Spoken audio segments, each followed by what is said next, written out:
M demands that I move a crime scene. This incident occurred yesterday. Typing this after finishing a shitload of paperwork. Cast. M entitled mother. Ek entitled kid main my name. PC police constable. The story begins. There was an incident yesterday and unfortunately a teenager got stabbed and is in critical condition in hospital. The road on which he was stabbed was swarming with police officers, forensics teams, not to mention the curious onlookers who were standing behind the tape. I was one of the CID officers who was assigned to the case. I was talking with one of forensics guys when I hear my name called. Standing behind the tape was a large woman and her little boy who was holding a skateboard. The PC guarding the perimeter turns to speak to me. PC, this lady is asking to speak to whoever is in charge. Me, how can I help ma'am? Is everything alright?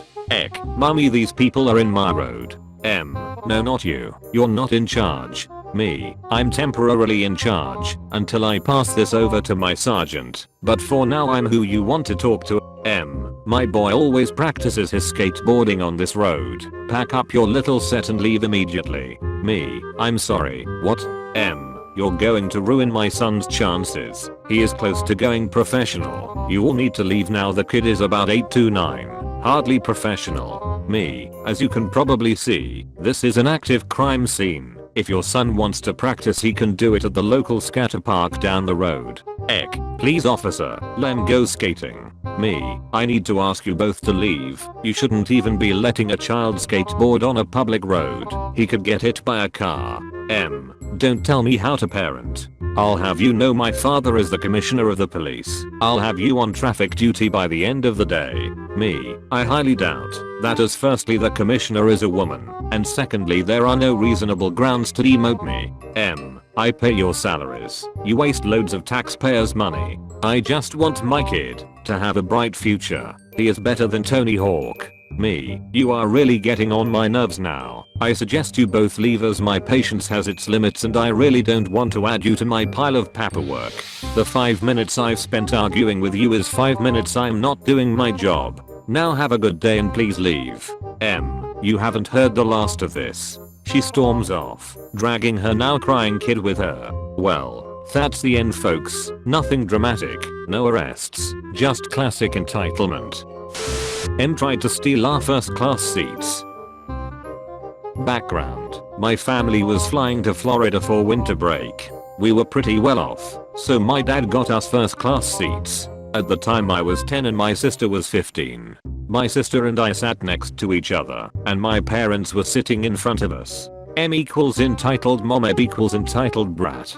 We were flying to Florida, like I said, when suddenly about 2 hours in, a 40 years old or so woman, M, and her maybe 7 years old son, Eb, walk into first class from economy. The woman sees 2 children in first class, my sister and I, and walks towards us. She starts complaining about some mix-up where our seats were hers and our seats were in economy.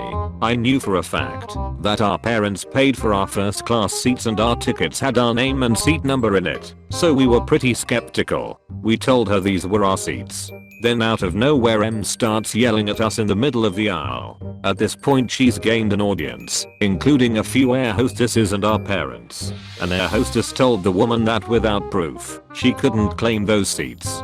Then the woman pulls out a ticket, but refuses to show it, leading us to believe that they were economy tickets. Then M whispers something to Eb, and I heard her say like we practiced. This causes the Eb to start throwing a huge temper tantrum. By this point, even I knew what was going on. This was obviously a cheap ploy to get first class seats.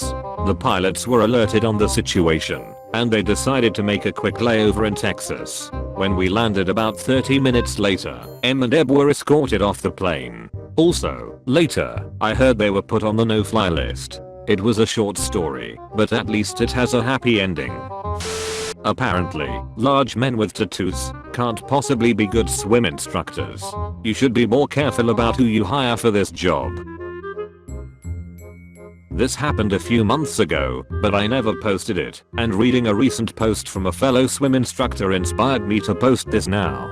It's a pretty mild story, but a mild true story is better than a wild fake, right? One ordinary Sunday, I was working my private lessons shift.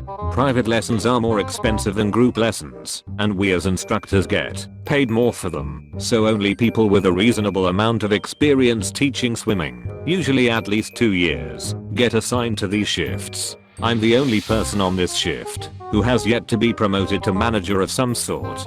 Background: I'm a petite 18-year-old girl with a rather conservative style, no tattoos, no piercings except earlobes, mid-back length haircut with no dye. My coworker Cassie is a rather large man in his early 20s with facial hair and multiple tattoos. This becomes relevant pretty quickly. A family shows up for their lessons. One of their kids is an adorable quiet 5-year-old girl, Maya. Maya was my student months ago, but the family took a break from swim lessons, and in the meantime I got a new student during that time slot, so I couldn't be her teacher anymore. This was the family's first day back from several months of no lessons, so we had to figure out who the kids' teachers would be. I looked at the schedule and told Maya that Cassie would be her teacher. I introduced her to Cassie and she followed him without any sign of disagreement or hesitation. Now, even though Cassie might appear intimidating to a small child, he's actually pretty good with kids and he definitely knows how to teach. Kids tend to make good progress with him as their instructor. I was getting in the water with my student, in a different part of the pool from where Cassie was teaching Maya, when I was interrupted by none other than Maya's dad. D equals Maya's dad, M equals me. D, excuse me, M, yes. D, you really have to be more careful about who you hire for this job. M, what do you mean? D, I don't want a big man with tattoos teaching my little daughter. He is not a good teacher for her. She should have someone else. M, I'm sorry, I have no control over the schedule, and I certainly can't control the hiring process. If it's any consolation, Cass is a good instructor, and he has lots of experience with teaching swim lessons. I'm sure he'll teach Maya well.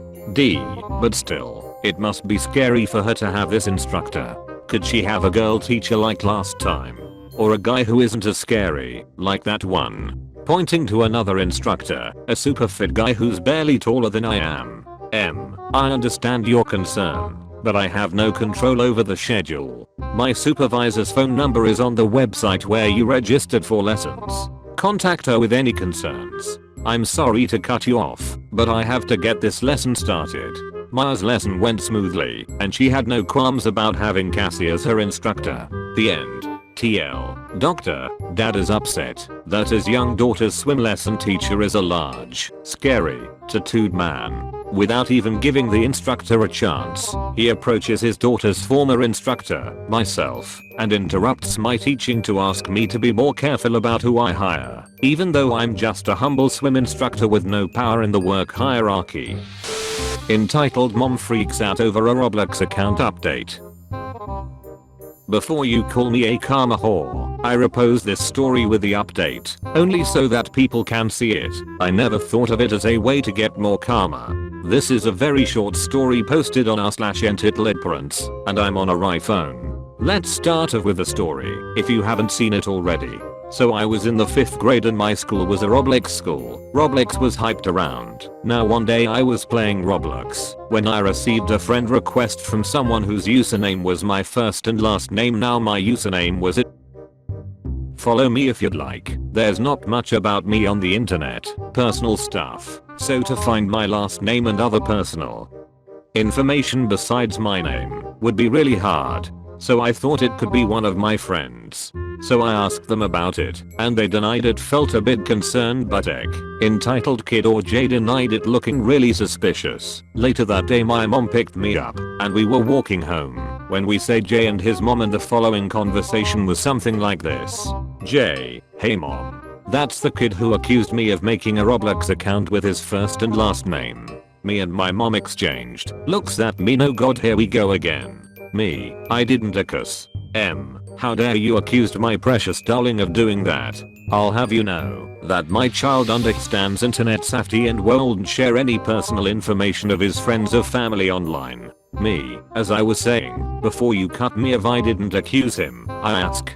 M, why would you think it was my precious child? J, smirking. Me, I asked him about it.